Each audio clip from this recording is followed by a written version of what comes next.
Eu sempre gosto de frisar que o Espírito Santo, a palavra de Deus diz que ele é como uma pomba. Ele não é pomba, mas ele é como uma pomba. E quando eu sempre, vocês já sabem o que eu vou dizer, porque já ouviram eu falar sobre isso. Eu me lembro que quando eu lia sobre isso, há muitos anos atrás, eu ficava intrigado, né? Porque quando a gente olha para a pomba, é uma avezinha tão frágil, não é verdade? E eu pensava comigo, sabe, eu nunca questionei, mas a gente pensa, e eu pensava assim, por que o Espírito Santo, o símbolo dele não é uma águia, né? Porque a águia é uma ave mais ousada. Agora com os coach, então, a águia ficou mais famosa ainda, né, irmão? Então, mas tudo bem, mas ela sempre foi, né? Mas eu sempre perguntava, por que o Espírito Santo, o símbolo não é uma águia, algo mais, uma ave muito mais forte, mais ousada, que tem muitas características que nos ensinam. E aí, estudando sobre a pomba, eu entendi por quê. Porque o Espírito Santo, ele é realmente como uma pomba. Você precisa ser muito sensível para que ele possa estar junto de você. Já viu a pomba? Ela está ali. Eu gosto sempre de falar que quando eu era mais novo, eu ia lá para Campinas, eu trabalho desde os 14 anos, um pouquinho antes, e lá no Largo do Rosário ficava cheio de pombas. E se você for lá e você caminha perto das pombas, elas ficam ali perto de você, é ou não é verdade? Então percebe que elas são mansas, e se você estiver ali sensível, tranquilo, ela está junto com você. Mas se você fizer um movimento brusco, o que acontece com elas? Vão embora. E aí o que acontece? Elas voltam ali, elas demoram para voltar, elas precisam confiar que você está calmo, é ou não é verdade? Assim é o Espírito Santo. Cara, tem outras características, como a pomba não tem abílios, que não produz fel, então o Espírito Santo ele não é amargo, tem todo um porquê disso, mas não vamos falar sobre isso. Aí eu estou dizendo para você, porque para eu ministrar aqui, eu posso pregar com conhecimento, eu conheço, são 31 anos pregando, mas sobre conhecimento não vai fazer uma transformação na sua vida. Eu quero, além de conhecer, ser inspirado, que essa palavra seja inspirada por Deus, para que quando ela sair dos meus lábios, chegar no seu ouvido, ela possa fazer a transformação pela qual ela foi enviada. Senão, você simplesmente frequentou um local que é mais ou menos parecido com uma escola de teologia. Uma faculdade de teologia é simplesmente nua e crua, não tem a presença do Espírito Santo, não tem nada, é ali seco, não faz nada, você entra lá e sai do mesmo jeito. Essa não é a razão de você ter vindo aqui. Você veio hoje aqui para sair cheio da presença de Deus, amém? Então tem que fluir a presença de Deus, digam glória a Deus. Voltando aqui então, nós vamos falar sobre o mundo espiritual. Então, apesar das minhas crenças, crendo ou não, o mundo espiritual é uma realidade, que talvez, talvez não, porque para muitas pessoas não é percebido. As pessoas vão vivendo sem lembrar que o mundo espiritual é real. Diga comigo, o mundo espiritual, ele existe e ele é real. Nós vamos ver dentro da palavra de Deus que lá você resolve muitas coisas que se manifestam aqui. Então é preciso que você venha, enquanto ouve a palavra, fazer um autoexame e perceber se a sua vida neste mundo não está sendo afetada pelo mundo espiritual. Mas vamos lá para a palavra de Deus, Gênesis capítulo 1, versículo 1, nós vamos começar aqui, depois nós vamos para Hebreus capítulo 13, capítulo 11, versículo 3, e nós vamos viajar um pouquinho pela palavra de Deus, por alguns lugares que vai trazer fundamentação para você, amém? Gênesis capítulo 1, versículo 1, você pode tanto acompanhar na sua Bíblia, como você pode olhar para os monitores, que vai estar nos monitores, o versículo que nós vamos ler. Vamos lá, no princípio criou Deus, leiam comigo, os céus e a terra. Diga assim, no princípio criou Deus, os céus e a terra. Percebe? O céu está aí no plural, não está no singular. Por quê? Porque existe mais de um céu. E aqui está a criação do mundo espiritual. Amém? No princípio criou Deus os céus, plural. Então não é um só. Não existe só um céu. Existem 3 céus. E aqui está a criação do mundo espiritual. Então o mundo espiritual foi criado por Deus. O que nós precisamos compreender é que ele não foi criado por Deus para que os demônios tivessem atuação lá. Mas com a queda da humanidade, os demônios passaram a ter influência na terra, quando é decidido no mundo espiritual. Você vai compreender isso. Ninguém pode atuar aqui, nem Deus e nem os demônios, sem a permissão humana. Apóstolo está colocando o ser humano em pé de igualdade com Deus? Não, eu estou colocando o humano no lugar que Deus criou. Se você ler Gênesis 1, versículo 27 e 28, diz: e criou o homem à sua imagem, a imagem de Deus o criou. E o que Deus diz lá? Domine sobre toda, diga comigo, domine sobre toda a terra.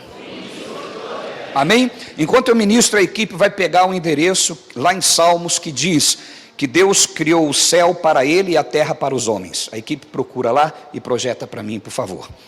Então, meu irmão, nós precisamos compreender que Deus, Ele criou o homem e deu a essa terra para que o homem tivesse domínio sobre ela. Amém? Adão foi criado com domínio sobre a terra, sobre toda a terra. Diga glória a Deus. Obviamente que esse domínio, ele iria ser perpetuado pelas gerações até chegar nos nossos dias. Mas houve um incidente. O mal entrou. E por que o mal entrou? Porque Deus, Ele não pode criar e não dar opção para que o homem escolha servi-lo ou não. Porque imagina só Deus criando o homem sem a opção da queda. Deus é um Deus ditador. Ele não tem servos porque escolhemos ser servos. Ele teria servo porque não tínhamos outra opção. Amém, pessoal? E aí nós podemos, claro, viajar aqui em muitas coisas que tirariam Deus da posição de Deus. Mas o fato é que Deus, pelo simples fato de ser o Criador, não poderia deixar o homem servindo a Deus sem a opção de não servi-lo. Por isso criou a árvore do conhecimento do bem e do mal. Olha o nome da árvore: conhecimento do bem e do mal. Bem e mal remete a caráter. Amém, pessoal?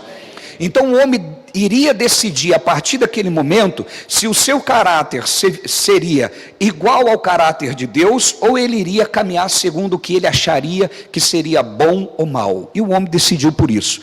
Quando ele come da árvore do conhecimento do bem e do mal, é como se ele dissesse para Deus: a partir de agora eu tomo conta da minha vida, você me deu poder, fique na sua e eu vou cuidar da minha vida. E Deus, como é Deus, é soberano e poderoso, Ele respeita os limites que Ele próprio estabeleceu. E qual o limite que Ele estabeleceu? Eu dei a vida para você, agora tem um limite estabelecido por mim mesmo. Eu não posso mais governar você. Você tem que querer que eu te governe. Amém? Por isso, já viram aquela frase? Nós temos que receber Jesus, nós temos que aceitar Jesus. Quem aqui aceitou Jesus? O que significa aceitar Jesus? É devolver a Ele o senhorio sobre a nossa vida. Conseguiram compreender, sim ou não? Então, quando eu recebo Jesus como meu Salvador e recebo Ele para governar a minha vida, eu passo a ter de novo o governo dele sobre mim. Amém? Há uma frase no meio dos evangélicos que diz assim: Deus está no controle de tudo. Essa frase é mentirosa. Deus não está no controle de tudo, porque se Ele estivesse no controle de tudo, Ele estaria no controle desses assassinatos na escola. Seria a vontade dEle, Ele estaria fazendo isso. Então Deus não está no controle de tudo. Ele está no controle da minha vida, porque eu entreguei para Ele. Ele está no controle da sua vida. Agora, no controle do mundo, não. O mundo precisa entregar a vida dele para o Senhor. Amém, pessoal? Quando eu digo mundo, eu não estou dizendo só as pessoas que estão fora da igreja. Pode ser que você está dentro da igreja, mas está no mundo. Porque mundo não é um local, mundo é um sistema. É um meio, é um modo de vida. É um conjunto de regras que domina a vida das pessoas. Então o mundo, não estou falando de lugar, estou falando de um conjunto de ideologias, de regras e filosofias. Nós não somos guiados pelo mundo, nós somos guiados pelo Espírito. Por isso Paulo escreve aos Romanos dizendo: não vos conformeis com este, mas transformai-vos pela renovação do vosso entendimento. Para quê? Para que experimenteis a boa, agradável e perfeita vontade de Deus. Então Paulo coloca uma condicional para que você possa experimentar a boa, agradável e perfeita vontade de Deus. Qual é a condicional? Não se conformar com este mundo, mas transformar-se pela renovação do vosso entendimento. Por que eu preciso renovar a forma que eu entendo, como eu penso? Porque todos nós pensamos como o mundo pensa. Como que você pensa sobre a família, como você pensa sobre a vida, como você pensa sobre casamento, enfim, como você pensa sobre todo o modo de viver. Quando nós nascemos, nós adquirimos um pensamento caído. Amém, pessoal? E isso vem se perpetuando. O que tem que acontecer? No momento que eu recebo Jesus, eu preciso agora querer que Ele mude os meus pensamentos. E para que Ele mude os meus pensamentos, eu tenho que conhecer o dele. Amém? Por isso Paulo escreve aos Coríntios dizendo, nós temos a mente de Cristo. O que é a mente de Cristo? O que está na sua palavra. Então eu preciso ler, entender o que está ali e receber como verdade sobre a minha vida. Quando eu recebo aquilo como verdade, eu preciso ignorar a forma que eu penso. Amém, pessoal? Estão comigo, sim ou não? Estão acompanhando? Então, meu querido, nós precisamos entender. O mundo espiritual, ele passa agora a agir sobre a vida da humanidade, ainda que o homem desconheça disso. Por que Satanás passou a agir aqui? Porque o homem abriu brecha para que ele atuasse. Quando o nosso Deus diz, não deis lugar ao, eu é que dou lugar. Ele está dizendo, não deis lugar ao diabo. Olha para o seu vizinho, é você que dá ou não lugar ao diabo. Se ele está dizendo, não deis lugar ao diabo, ele está dizendo, olha, toma cuidado com o que você anda fazendo. Agora, mas como que eu dou lugar para o diabo? Primeiro, quando eu não recebo Jesus na minha vida, eu já estou dando lugar para ele.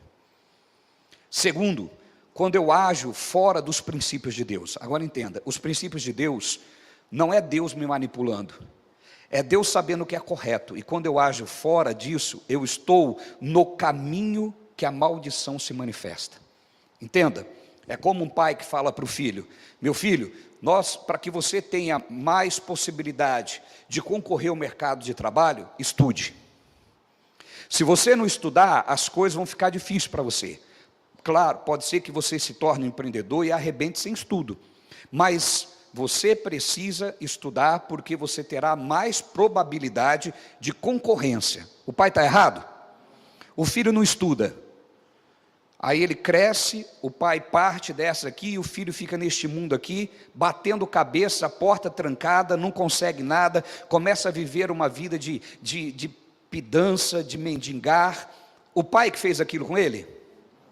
O pai só quer que seja feita a vontade dele. Você pensa isso do pai? O pai sabe o que deve fazer. Então agora, se a gente trata os nossos pais assim, por que nós tratamos Deus diferente? Consegue compreender? Então quando Deus fala, não é que Ele é caprichoso e quer que você faça o que Ele quer. É porque Ele sabe o que é melhor.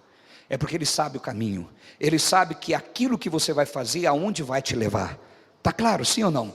E quando eu não faço, Deus que me pune? Não, Deus não entra nessa vereda. Se você não fizer, a punição é consequência. Consegue compreender? A punição é consequência. O filho não estudou, não fez nada, não foi uma pessoa determinada, agora não consegue se inserir no mercado de trabalho, ou consegue um emprego que não consegue um salário para se manter. Foi o pai que puniu ele? Foi o próprio ato dele de não ouvir o pai, que tem mais conhecimento, que tem mais experiência, que levou ele a essa situação. Agora nós estamos falando do nosso pai, do Criador de todas as coisas. Ele sabe o que vai acontecer daqui um dia, você sabe? Você programa, você imagina o que vai acontecer. Na verdade, nós não sabemos o que vai acontecer no segundo seguinte. A nossa vida, na verdade, é feita de segundo. Esse segundo eu estou respirando, daqui a 1 segundo eu posso não estar mais. Consegue compreender? Agora Deus sabe. Deus sabe o que vai estar acontecendo daqui a 1 ano, 2 anos. Quando eu ouço a palavra de Deus, quando eu sou guiado pelo Espírito, o que eu estou tendo? Benefício. Informação privilegiada. Eu sempre digo para vocês já ouviram falar isso. Quem tem informação privilegiada, prospera. Se você sabe como vai estar o comércio daqui a 1 mês, você consegue agir hoje, você consegue sair na frente. Se você sabe como vai estar a economia daqui a 1 ano, hoje, se você sabe hoje como vai estar daqui a 1 ano, você age hoje, daqui a 1 ano você está na frente. É ou não é verdade? Você tem o Espírito Santo, você tem informação privilegiada, mas o quanto você é sensível à voz do Espírito Santo? O Espírito Santo não fica insistindo, ele não fica berrando para você ouvir. Ele é como uma pomba. Se você for sensível e parar para ouvi-lo, se relacionar com ele de forma sábia, com uma intimidade, você vai perceber no teu espírito o caminho que você deve trilhar. Você tem informação privilegiada. Diga para o seu vizinho, você tem informação privilegiada. Você tem o Espírito Santo de Deus. Amém? Então Deus criou os céus. O mundo espiritual foi criado por Deus. Amém? Vamos lá para Hebreus capítulo 11, versículo 3. Hebreus 11, 3.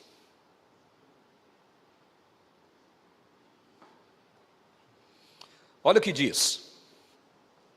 Pela fé entendemos que foi o universo formado pela palavra de Deus. Digam glória a Deus. Universo está falando sobre mundos. Amém? Formado pela palavra de Deus, de maneira, presta atenção agora, olha que coisa linda, que o visível veio a existir das coisas que não aparecem. Há uma versão que eu gosto mais, fica mais fácil de você entender, que diz assim, ó, de forma que o visível veio a existir do invisível. Ou seja, tudo que nós vemos passou a existir do nada. Estão me compreendendo? Estou me referindo à criação. Tudo que nós vemos passou a existir do nada, passou a existir do que estava dentro de Deus. Então, o mundo espiritual é plano de Deus. Amém? Está claro isso para você? Hebreus 1,14, vamos fundamentar mais. Estão aqui ainda? Dorme não, amém? Amém, querido? Fica atento, fica meditando que você consegue manter o cérebro ativo.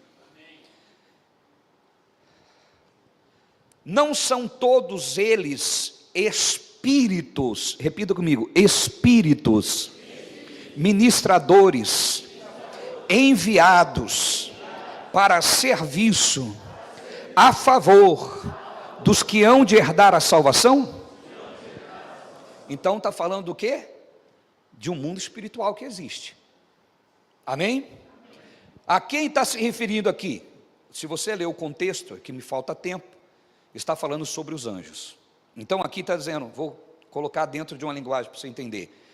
Os anjos não são todos eles espíritos, ministradores, enviados para serviço ou para servir a favor dos que hão de herdar a salvação? Então o mundo espiritual existe, e lá está quem? Os anjos. E os anjos estão no mundo espiritual fazendo o quê? Eles estão para servir os que hão de herdar a salvação. Alguém aqui herdou a salvação? Mas você não entendeu, vou perguntar de novo, você não está crendo nisso, apóstolo, não sei se eu estou salvo não. Por que você acha que você não está salvo? É porque eu dou uns vacilos. Se a sua salvação depender do teu acerto, Jesus morreu à toa, era só você fazer a coisa certa. Para que Jesus ia morrer? Alô? Alô? Mas eu aprendi que eu tenho que fazer certinho. Tua mãe ensinou isso, né? Seja bonzinho, senão você não vai para o céu. Papai do céu não gosta de criança arteira. Eu estou dizendo com isso que você tem que fazer coisa errada? Não. Eu estou dizendo com isso que você precisa entender que você tem que ser, porque quando você é, a tua natureza manifesta o que você é. Se você entende que você é salvo, a tua natureza manifesta o que de fato você é. Esses dias eu estava cortando o cabelo, e meu cabeleireiro falando comigo, depois eu falei com ele em particular, porque tinha muitas pessoas por perto. E ele estava dizendo que uma pessoa que trabalha com ele, eu não vou entrar na questão em muitos detalhes, mas eu quero que você entenda isso. Ele chegou para mim e falou assim, sabe o fulano ali? Falei, ele perguntou para mim se ele vai ser salvo. Porque ele faz umas coisas aí meio erradas, ele faz isso, faz aquilo outro, e ele perguntou para mim se ele vai ser salvo. Eu falei, o que você respondeu para ele? Ele falou, eu respondi para ele que ele não vai não.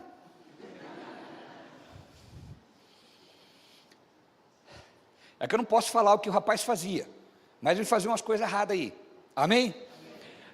Aí ele falou assim, eu falei para ele assim, quem faz essas coisas que você faz aí, já está com o pé no inferno, filho, é só esperar acabar, é só morrer para acabar de chegar lá. Depois eu falei com ele, falei assim, irmão, deixa eu falar um negócio para você, deixa eu te ensinar. A pessoa não vai para o céu porque ela é bonzinho, e nem vai para o inferno porque ela é malzinha. A pessoa não é salvo porque é bom e nem é perdido porque é mal. A questão não é o que você faz, a questão é quem é você. Esse teu amigo não vai ser salvo porque ele faz isso, ele não vai ser salvo porque ele não é de Deus. Ser é diferente de estar. Amém? Por quê? Vamos entender. Ele está em pecado, não está? Verbo estar é o quê? Transitório.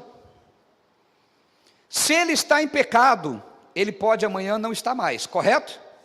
Então vamos imaginar como que isso é tão vulnerável. Imagina só, quantos aqui dá graças a Deus porque recebeu Jesus? Fala assim, dá graças a Deus? Se você tivesse morrido um dia antes, o que ia acontecer com você?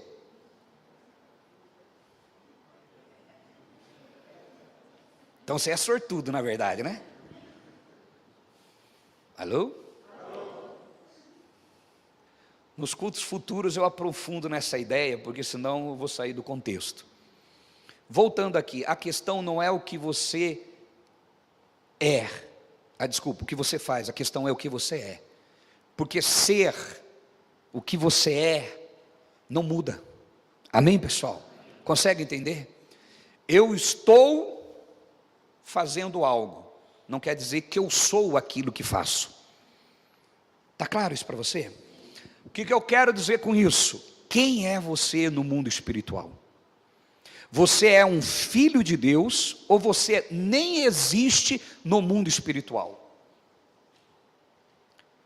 Mas a pessoa que não é de Deus, ela não existe lá. Olha como que é forte o negócio. A palavra de Deus diz assim, ó: vós estáis mortos. Quem lembra desse versículo? Nos vossos delitos e pecados. Amém? Quem não é de Deus está morto. Se está morto, o morto, ele tem governo da história dele? Está morto. Ele só vai para o túmulo porque alguém leva, não é verdade? E se pegar ele e jogar no mato, o que vai acontecer? Ele vai levantar e falar, não, aqui não é meu lugar é em outro lugar. Por mais lógico que pareça, né? A gente não entende que morto espiritualmente está sobre a mercê da ação do mal. Ele está à mercê da ação do mal. Por isso Jesus diz em João 8,44, vós tende por pai e quereis fazer a vontade dele. Quem tem por pai o diabo, mais cedo ou mais tarde faz a vontade dele. Já viu pessoas que você olha e fala assim, nossa, essa pessoa eu conheci, era uma pessoa tão boa, quem imaginou que ela iria fazer isso? Alguém já passou por isso? Alguém já teve essa experiência? Por quê? Porque mais cedo ou mais tarde, quem é senhor dela vai fazer ela fazer aquilo que ele quer. Consegue entender? Foi Jesus quem disse isso. Agora, voltando à questão dos anjos. Os anjos, eles estão a serviço daqueles que hão de herdar a salvação. Se você nasceu de novo, você está em Cristo. Amém, pessoal? Você está vivo. Mas como você está vivo? Como autoridade espiritual, como filho de Deus? Ou você está vivo, ou é filho de Deus, mas está agindo como morto? O diabo vem, pinta em borda e você não tem posição espiritual. Ou você não se posiciona. Se você é filho de Deus, você tem que conhecer como deve se posicionar. Amém, pessoal? Jesus não é filho de Deus? Como ele se posicionava diante das circunstâncias da vida? Jesus é filho de Deus, não é verdade? Nós imitamos Jesus, não é verdade? Discípulo é imitador, correto? Como que você tem imitado Jesus? Você é uma autoridade no mundo espiritual? Ou você sempre está à mercê do que o mal lhe faz? Entende? Você é filho de Deus, então você tem que se posicionar como tal. No mundo espiritual você decide. Repita comigo, é no mundo espiritual que eu decido. Agora, por que o Senhor está dizendo isso? Os anjos são todos eles espíritos ministradores, enviados para serviço ou a servir a favor dos que hão de herdar a salvação. Então, os anjos não são ministradores de bênção, mas que bênção que você precisa que ele ministre na sua vida? Se eu perguntar para você hoje, o que você precisa que aconteça na sua vida de bênção agora? O que você responderia? Não precisa responder para mim, pensa. Muitos iam ficar nas coisas mais superficiais. Eu precisaria de um emprego. Eu precisaria de resolver o problema lá em casa. Eu precisaria de trocar meu carro está dando muito dor de cabeça. Se resolvesse isso, eu ia me sentir abençoado. Posso dizer uma coisa para você? Você não entendeu. Você não entendeu. Jesus multiplicou pão e peixe, ele alimentou 5.000 homens. Pode dizer assim, eles foram abençoados. Não, irmão, eles receberam um milagre. Ser abençoado não é o que você recebe, é quem você é. Consegue compreender? O que você recebe é apenas um plus, é um bônus. Agora, quem você é, isso é dizer se você é abençoado ou não. Deus olhou para Abraão e disse: "Sê tu uma bênção". Ele não diz: "Receba uma bênção". Amém? Ele diz: "Seja você uma bênção". Imagina, se eu sou bênção, meu irmão, tudo que eu faço é abençoado. Se eu não entendo isso, sabe o que acontece? Eu fico que nem os religiosos por aí. Ele compra um carro, ele fala assim: "Eu vou orar nessa chave, para o meu carro ser abençoado". Porque tem muita gente com inveja de mim. Imagina Jesus. Eu vou orar na minha casa de praia, viu, Pedro? Imagina que você é o Pedro. Ô Pedro, vamos unir a minha fé aqui com você? Orar na minha casa de praia, porque tem muita gente que está com inveja de mim. Você imagina Jesus falando isso? Alô? Ou vocês não sabiam nem que Jesus tinha casa de praia? Eu não sabia disso, apóstolo. Mas ele não nasceu numa manjedoura? Meu irmão, eu não vou pregar sobre prosperidade, amém? Venha nos outros cultos, amém? Uma hora dessa você pega uma mensagem que vai te abrir os olhos sobre isso, amém? Agora você imagina Jesus, agora vamos imaginar que você é o Tomé, Paulo. Sobrou o Tomé para você, tudo bem? Imagina, eu chego assim: "Tomé, eu tenho um barco ali e preciso orar ali, viu? Você une a fé comigo? Tem muita gente com inveja do meu barco". Amém? Diga comigo: Jesus tinha casa de praia, ele tinha um barco, e ele estava preocupado com os invejosos. Estava? Por quê? Porque não é o que eu tenho, é o que eu sou. Quem é você?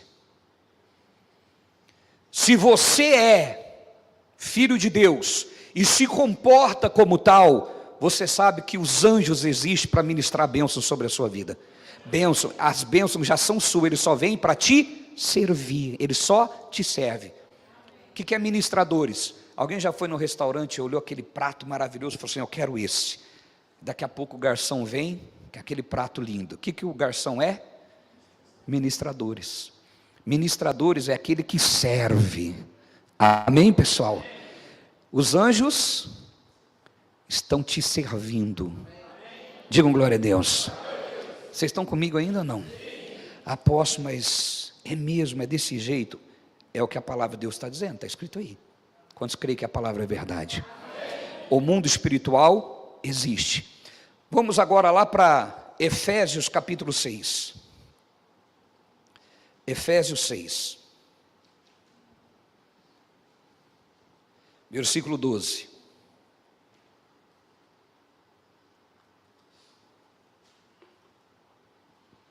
Vamos ver um pouquinho do mundo espiritual, mais um pouquinho. Efésios 6:12. Pois a nossa luta não é contra carne ou sangue, ou contra pessoas, e sim contra o que, igreja? Contra os dominadores deste mundo tenebroso. Amém? Diga comigo: dominadores do mundo tenebroso. Amém? Então existe um mundo espiritual. Existe um mundo espiritual. E Paulo está dizendo que o seguinte: a nossa luta não é contra a carne e o sangue. Eu não tenho que brigar contra pessoas. Eu não tenho que brigar contra pessoas. Por que Paulo está dizendo, a minha luta não é contra pessoas? Porque o mundo espiritual só se manifesta nesse mundo aqui por meio de pessoas. Aí existem opositores seus, pessoas que têm inveja, que querem te destruir, e você está achando que é a pessoa. Sabe por que você acha que é a pessoa? Porque você não tem visão espiritual. Você ainda não entendeu que existe um mundo espiritual. Essa pessoa é apenas usada, mas é o mundo espiritual que está em ação para a sua destruição. Consegue compreender? A palavra de Deus está dizendo, Paulo está fazendo uma observação, viu? Para de brigar com as pessoas. É como se Paulo dissesse assim, igreja, vocês estão brigando aqui nesse mundo, esse mundo aqui é interferido pelo mundo espiritual. O mundo espiritual interfere diretamente aqui para te prejudicar. Então Paulo é claro, igreja, em abrir os olhos da igreja e a nós hoje, que nós temos que ser profundo na nossa relação com Deus. Nós servimos a Cristo, mas somos carnais. Estamos achando que o que está acontecendo aí é simplesmente pessoas. As pessoas são usadas pelo mundo espiritual. É claro que elas têm responsabilidades também sobre os acontecimentos, porque se elas são abertas para isso, o mal age, então ela tem uma certa responsabilidade, mas é preciso que você entenda que o principal opositor, ele trabalha no invisível, ele trabalha no mundo espiritual. Então Paulo está dizendo, ao invés de você ficar no combate aqui, entra no mundo espiritual e decida lá. Está caindo a ficha aqui, meu irmão? Está pegando a visão? Então nós precisamos compreender que o mundo espiritual é real. E às vezes a igreja, ela fica muito carnal. Aprenda uma coisa, querido. Nós somos cristãos. Cristãos seguem a Cristo, os princípios de Jesus. Não seguimos outros princípios. Não seguimos nenhuma outra ideia. Por mais que pareçam lógicas. Por mais que faça sentido. Lembre-se do que Deus nos advertiu. No mundo tem muitas vozes. Todas elas fazem sentidos, mas nós não seguimos aquilo que tem sentido, nós seguimos a verdade.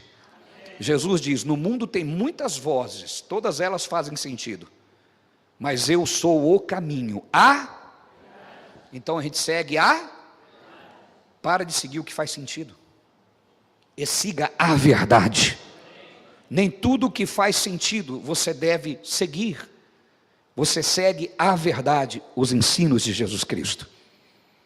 Se você realmente quer ser cristão. Se você realmente diz, eu sou cristão, eu recebi Jesus na minha vida. Receber Jesus não é ser evangélico. Receber Jesus não é ser crente, não é ser religioso. Eu posso ser evangélico, religioso, crente, qualquer outra coisa. Se eu não seguir os ensinos de Jesus, eu não sou cristão. A palavra cristão quer dizer pequenos cristos. Estão me compreendendo? Ou seja, iguais, parecidos. Amém? E aí eu sei que se você tem uma mente caída, você está dizendo, mas como que eu posso ser parecido com Jesus? É impossível isso. O que esse pastor está falando é mentira, porque eu jamais posso ser parecido com Cristo. Vamos lá? Quem já conhece vai me ajudar agora. Quem criou o iPhone? Quem é o dono da empresa que criou? Quem era, né? O dono da empresa que criou o iPhone? Steve Jobs, não é verdade? Você consegue imaginar o Steve Jobs pegando um iPhone e jogando para o alto e falando assim, voa iPhone! Você consegue imaginar ele fazendo isso? Por quê? Por uma questão óbvia. Se ele criou o iPhone, ele sabe toda a capacidade que ele colocou aqui dentro para que o iPhone desempenhe. E o voar não está incluído nessa capacidade. Então ele jamais iria fazer isso, porque como criador do iPhone, ele saberia que o iPhone não pode voar. Faz agora a transposição. Deus te criou e diz: sede o meu imitador.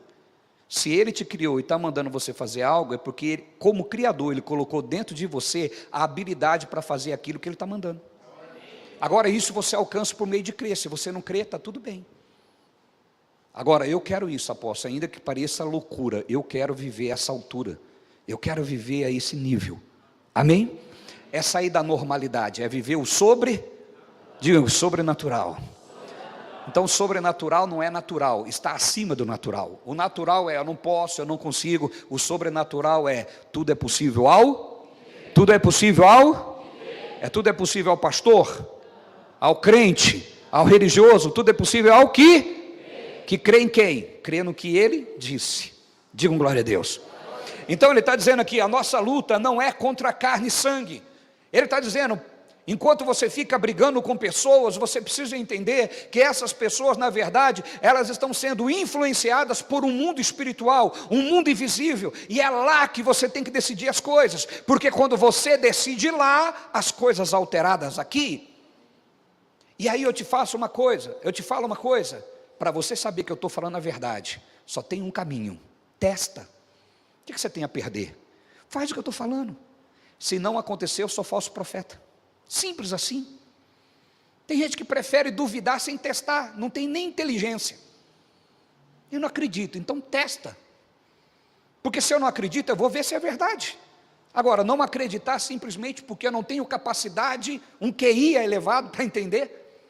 Eu estou sendo sarcástico agora, porque não depende do nosso QI, depende da nossa vida espiritual. Amém, pessoal? Então, se você não crê, testa. Olha para o seu vizinho e diga assim: vale a pena se arriscar com Deus. Diga assim: se arrisca com Deus, que você vai ver. Amém? Entra no mundo espiritual e decida lá, e você vai ver as coisas acontecerem aqui. Por várias vezes Jesus chegava e tinha um mudo. O que ele fazia? Ele orava para a pessoa ter voz. O que ele fazia? Expulsava o demônio e o mudo. Quantos já viram essa passagem na Bíblia? Já viram? Então tinha o mudo, Jesus fazia o quê? Fale em meu nome. Restabeleça a voz, Deus. Ele fazia isso? O que ele fazia? Espírito mudo, sai dele. Quando o espírito saía, o mudo. Por quê? Tem coisa que acontece no mundo espiritual e é lá que você decide. Quando você decide lá, você altera a realidade aqui. Então nós precisamos deixar de ser naturais e ser sobrenaturais. Nós precisamos, uma vez que nós estamos nos propondo a ser de Cristo, entender os ensinamentos dele. Amém, pessoal? Continuando. Porque a nossa luta não é contra a carne e o sangue, e sim contra os principados, ou seja, sobre autoridades espirituais. Amém? E potestades, contra os dominadores. Repita comigo: dominadores deste mundo tenebroso. Agora, olha o que diz: contra as forças espiritual do mal. Na onde que elas estão? Amém? Você entendeu? Então, como filho de Deus, como servo de Deus, você pode entrar no mundo espiritual e lá resolver. E lá resolver. E como que eu faço isso? A oração é o mecanismo. Diga comigo: a oração é o mecanismo. Amém? Não dá tempo de eu falar sobre tudo que eu tenho que falar, mas a palavra de Deus diz, lá em Efésios, que Jesus já nos abençoou com todas as bênçãos que estão nas regiões. Então lá, no mundo espiritual, nas regiões celestiais, estão todas as bênçãos que pertencem a mim, porque eu sou abençoado. Você é abençoado. Agora você tem que trazer a existência para esse mundo. Qual é o mecanismo que você traz à existência? A oração. Agora, é a oração como o religioso faz? Não. A maioria das pessoas, elas oram como religiosos e não como cristãos. Mas tem diferença, apóstolo? Muita. Amém? Tem gente que vai orar e fala: Deus, por favor, me abençoa. Deus não abençoa por favor, irmão. Amém, pessoal? Ou outros falam: Deus, eu estou cansado de sofrer, eu mereço ser feliz. Deus não abençoa porque você merece. São orações religiosas. Há outros que vão orar e choram: Deus, porque ele ouviu que Deus responde oração em líquido. Deus não responde oração em líquido. Amém? O que é oração em líquido? Só chora. Mas lá está escrito que Deus enxugará as minhas lágrimas. Ele diz que enxugará, e não que vai ouvir as suas lágrimas. Amém, pessoal? O problema do cristão ou dos crentes é porque eles viajam na leitura, né? Para não dizer na maionese. Eles leem o negócio e eles começam: eu vou interpretar, porque a Bíblia é a minha interpretação. Não, meu irmão, eu não tenho que interpretar, a Bíblia está escrita. A única coisa que nós interpretamos são duas coisas. A igreja aprendeu? O que precisa de interpretação? Primeiro, cri, cri, cri, cri. Cutuque seu irmão, diga assim: não dorme não, meu irmão. Hoje é domingo, dia de descanso. Amém? Diga assim: só justifique se você comeu muito macarrão no almoço. Amém? Fica lá na churrascada, não se cuida para servir a Jesus, aí na hora do culto está assim: o que ele está falando? Amém, pessoal? Meu irmão, são duas coisas que precisam de interpretação. Diga comigo: primeiro, parábola. Segundo, Apocalipse. O resto não precisa de interpretação. Jesus, ele não estava brincando de esconde-esconde. Amém, pessoal? Eu vou falar uma coisa, mas eu quero dizer outra. Vamos ver se vocês adivinham. Tenta. Não, ele não estava fazendo isso. Ele disse o que quis dizer. Jesus não é moleque que fica com segundas conversas, falando uma coisa, querendo dizer outra. Ele é Senhor. O que ele quer falar, ele fala. Consegue entender, sim ou não? Então não preciso interpretar o que ele falou. Eu preciso ler e entender. Amém, pessoal? Então é no mundo espiritual que nós resolvemos. Olha para o teu vizinho e diga assim: entra no mundo espiritual hoje, irmão. Marcos capítulo 1, versículo 34. Deus está falando com vocês? Posso continuar até acabar? Sim. Amém. Até amanhã, né, termina.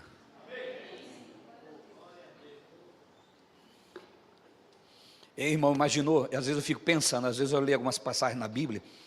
Jesus começava a pregar de manhã e ia até a noite, e o povo não saía de lá. Será que a gente chega nesse nível ainda?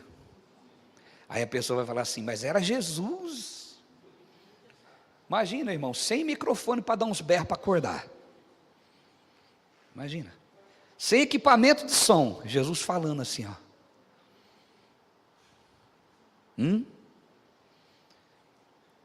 Já na época de Paulo, Paulo demorou um pouco na mensagem. Um rapaz estava sentado na janela assim, Paulo demorou um pouquinho, ele dormiu e pum.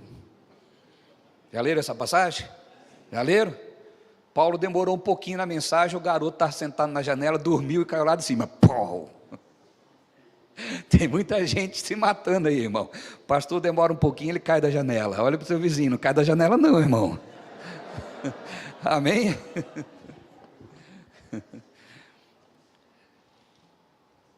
Vocês me amam ainda, irmão? Eu te amo. Não tenho compromisso só com o sermão, tenho compromisso com a sua vida. Amém? Vamos lá. Aqui está falando de Jesus. E ele curou muitos doentes. Olha só, de toda sorte de enfermidade. Também expeliu quanto? Muitos, não lhe permitindo que falasse, porque sabiam quem ele era. Amém? Eu gosto dessa palavra expelir. Sabe o que é expelir? Já apertou uma espinha? Já? Espremeu assim? É a mesma coisa, irmão. Eu fico imaginando Jesus expelindo os demônios, irmão. Aperta tanto no mundo espiritual que ele tem que explodir para fora. Pum! Amém, pessoal? O que eu quero te mostrar aqui, meu irmão, é que isso aqui não está lá há 2000 anos atrás. O mundo é mundo do mesmo jeito que foi criado. O mundo espiritual existe. E o diabo está aí, fazendo a vontade dele. E muitas vezes nós que somos cristãos, esquecemos que o mundo espiritual existe. E aí tudo nós estamos resolvendo aqui no mundo físico. Você acha que as portas trancadas para você é a crise? É o governo, apóstolo. Meu irmão, presta atenção, pessoas são usadas. São responsáveis, mas não pode determinar quem eu sou. Consegue compreender? Às vezes está com um problema no seu casamento, você está falando assim, é porque a minha mulher fala demais, não suporto mais ela falando. Ou meu marido é um bruto, num cavalo. Você já entrou no mundo espiritual? Já entrou? Eu já, apóstolo.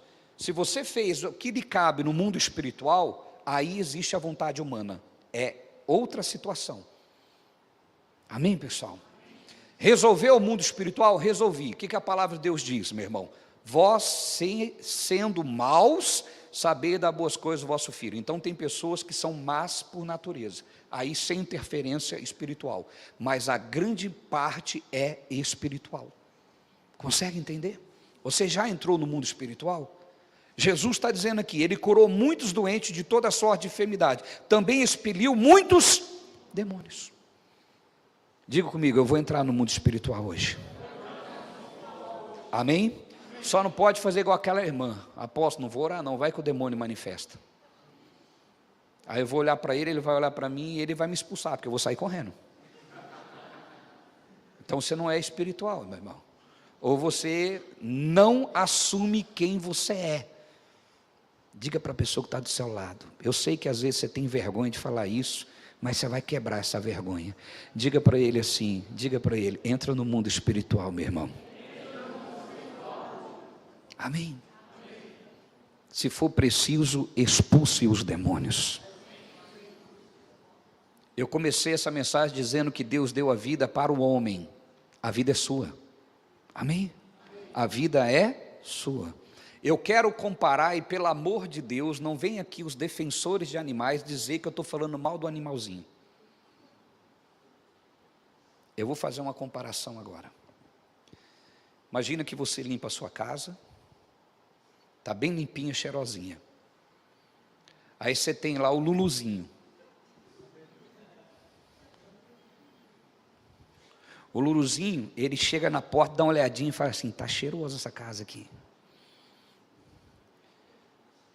E ele fica ali na portinha, lá só olhando para você, com aquela cara de safadinho dele. É assim ou não é? Hã? E você fica assim, que bonitinho. Você vira as costas, para onde o Luluzinho vai? Para onde ele vai? A não ser que ele for muito bem ensinado, na verdade. Ele vai para o meio da sala. Aí, meu irmão, ele vai lá e faz as necessidades na sala. Você vai ficar bravo com ele. Mas, na verdade, foi você que foi responsável. Porque você permitiu a entrada dele. Ou talvez não disciplinou ele ao ponto de... ou não ensinou ele. Amém, pessoal? Agora, seguro que eu vou falar. O diabo é igual. Eu não estou dizendo que o Luluzinho é diabo, tá? Se tiver algum defensor de animal aqui, já vai falar, nossa, não está amarrado. Esse pastor falou que o Luluzinho é o diabo. O diabo é a mente dessa pessoa que não sabe nem ouvir, né, irmão? Então, meu irmão, imagina só. O diabo, ele sabe que a sua vida tem Deus, está limpa, a sua casa está limpa, a sua morada. Ele chega e fica só lá do lado. Você não dá a mínima para ele. Daqui a pouco ele dá uma pisadinha para dentro. Você fala assim, é normal, a vida é assim mesmo. Daqui a pouco ele entra e faz as cagadas dele lá. Ou não era para falar isso, mas já falei.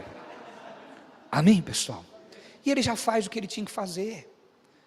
Aí você vai falar assim, é o diabo. É, mas você foi responsável. Você tem que entrar no mundo espiritual e decidir, meu irmão. Amém? Vamos lá para a gente encerrar. Salmo 91, versículo 11. Salmo 91, 11. Muitos de vocês vão identificar esse versículo aqui. Olha lá. Porque aos seus anjos dará ordens a teu respeito, para que te guardem em todos os teus... Alguém conhece essa passagem? Quem usou essa passagem? O diabo, irmão. Lembra, o diabo chegou para Jesus e falou assim: Jesus, lança lá para baixo, porque está escrito, aos seus anjos dará ordem ao teu respeito. Até o diabo sabe que existe o mundo espiritual, porque ele está lá e fala. E os crentes que seguem Jesus não agem no mundo espiritual. Aos anjos dará ordem ao teu. Então você dá ordem no mundo espiritual a respeito do que acontece aqui, meu irmão. Está muito claro. Amém, pessoal? Não aceite. Eu te apresentei aqui dois lados da moeda. Você combate no mundo espiritual contra as trevas, e você também fala com os anjos no mundo espiritual. Você está fazendo isso? Pensa sobre um pouquinho. Se não está, Deus abriu seus olhos hoje. Você tem que começar a agir agora sim. Amém, pessoal? Nós vemos aqui dois lados. O mundo espiritual, tanto do lado mostrando os anjos que trabalham ao nosso favor, que está pronto para nos guardar, e do outro lado, aqueles que estão contra nós. Dos dois, Paulo está dizendo, você aqui decide lá. Não é verdade? Paulo diz, a nossa luta, então, é você que está agindo, a nossa luta não é aqui, é lá. Não foi isso? Do outro lado, Paulo também diz, os anjos são ministradores de bênção, prontos para servir os que hão de herdar a salvação. Quem está aqui no meio? Nós. E como nós estamos aqui no meio, meu irmão? Se posicionando como filho de Deus ou como religiosos? Fazendo aquela oração do desespero. Oh Deus, me abençoa, porque eu estou sofrendo. Não, meu irmão. A oração do cristão, Atos capítulo 3. A oração do cristão. A gente encerra com esse versículo. Versículo 1. Deus está falando com você? Está aprendendo? Amém? Você já viu, né, irmão? A gente vem aqui para estudar a palavra, amém? Tem mensagem que te arrepia, tem mensagem que não te arrepia, mas te faz inteligente no mundo espiritual. É isso que é a minha intenção. Arrepio não muda nada, você sai daqui falando, ai, senti, e daí que você sentiu? A vida continua do mesmo jeito, você tem que saber, porque quando você sabe, você age, amém?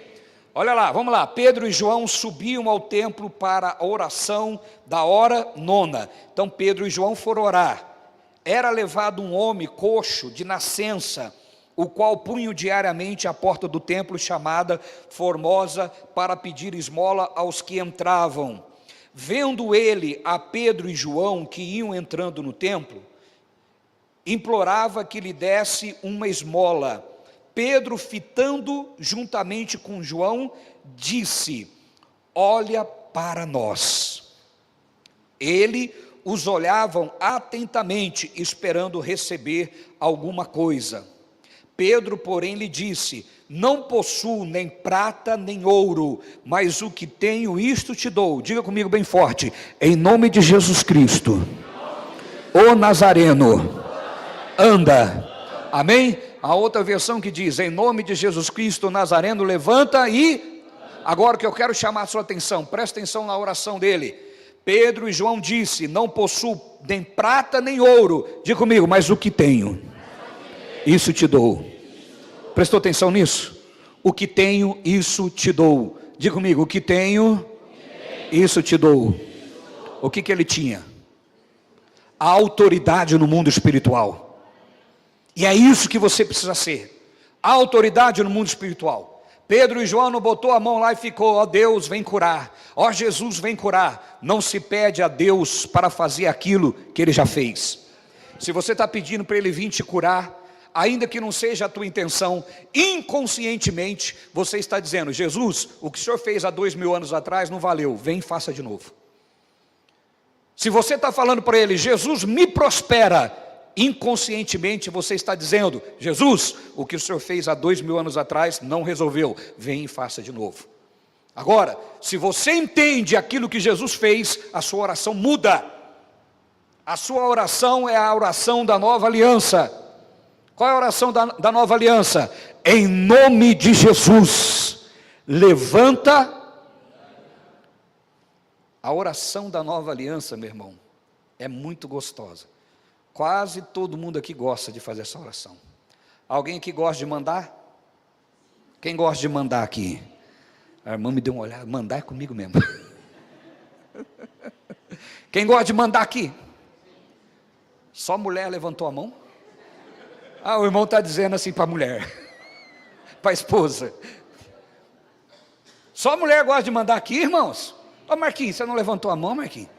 Ah, levantou, não vi, que susto, Marquinhos. Nivaldo, você já não manda mais. Faz quantos anos, olha, quantos meses você casou, meu irmão? 3? Faz 3 meses que você parou de mandar. Brincadeira, viu? Quem gosta de mandar aqui, meu irmão? A oração da nova aliança é mandar. Não é ficar esmolando. Não é você ficar: Deus me dá, Deus me dá. Você está mendigando, meu irmão. Você não tem que mendigar, você tem que tomar posse. Amém? Mandar em Deus, mandar no mal, porque Jesus já fez tudo na cruz. Você precisa de cura, a cura já lhe pertence. Então, em nome de Jesus Cristo, mal saia, doença saia, em nome de Jesus Cristo, desapareça, manda em nome de Jesus. É a autoridade, irmão. Agora, alinhar aqui. Não adianta eu querer mandar na vida dele espiritualmente. A Bíblia não é de aplicação coletiva. A Bíblia é de aplicação pessoal. Eu leio e aplico na minha vida. Porque tem gente que fez assim: em nome de Jesus ele vai mudar. Eu estou mandando. Diabo, ele vai mudar. E ele está olhando assim: louca. Doida. Se ele beber ainda, ele vai falar assim: eu bebo e ela que fica bêbada. Eu uso droga e ela que fica doidona. Consegue compreender, meu irmão? É na tua vida que você aplica. Amém? Eu encerro dando um exemplo para você. Os irmãos que são mais antigos na igreja falam assim: eu aposto toda vez dar o mesmo exemplo, porque não tem outro, irmão. Melhor. Eu conheci uma jovem há muitos anos atrás, ela gostava do pastor, o pastor era solteiro, ela era solteira, e ela orava pelo pastor, mas o pastor gostava de outra moça, e ela ficava: em nome de Jesus eu determino, em nome de Jesus eu determino que ele vai ser o meu marido, e ele nada de saber, não queria, ele até falava para mim: irmão, eu já conversei com ela, que não dá, eu estou orando com a fulana, a gente está buscando em Deus. Aí um dia ela chegou para mim e falou assim: não, ele vai ser meu. Eu falei: por quê? Porque eu tenho fé. Se não acontecer, então a Bíblia mentiu. Eu falei assim: vamos pensar em Deus? Agora Deus olhando para você. Você está com fé, tá ou não está? Tá. Ele também está com fé. A outra moça também está com fé. Você está pedindo ele está pedindo ela, e ela está pedindo Joaquim. Para quem que ele dá? Aí Deus olha: todo mundo tem fé, para quem que eu dou? Aí ela diz: o quesito de desempate é aquele que tem mais fé. Eu falei: oi, crente é doido, né, irmão? Crente, o bicho doido é crente, irmão.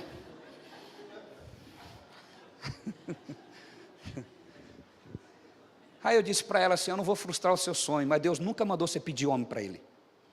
Isso é problema seu, você que resolve. Amém? Estão me entendendo?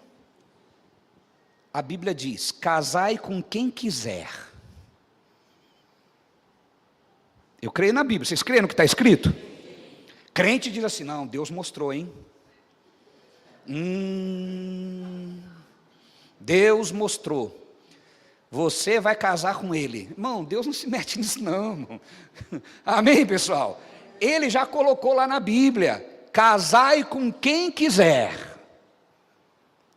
Qual o único requisito? Desde que seja no Senhor. Está escrito.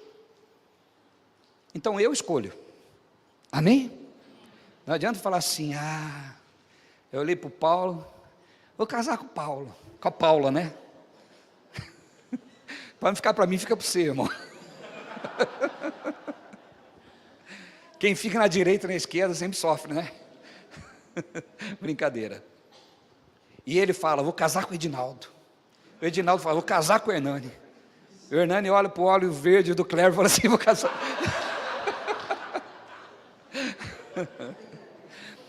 Para quem Deus dá? Deus não tem nada a ver com isso. Amém, pessoal?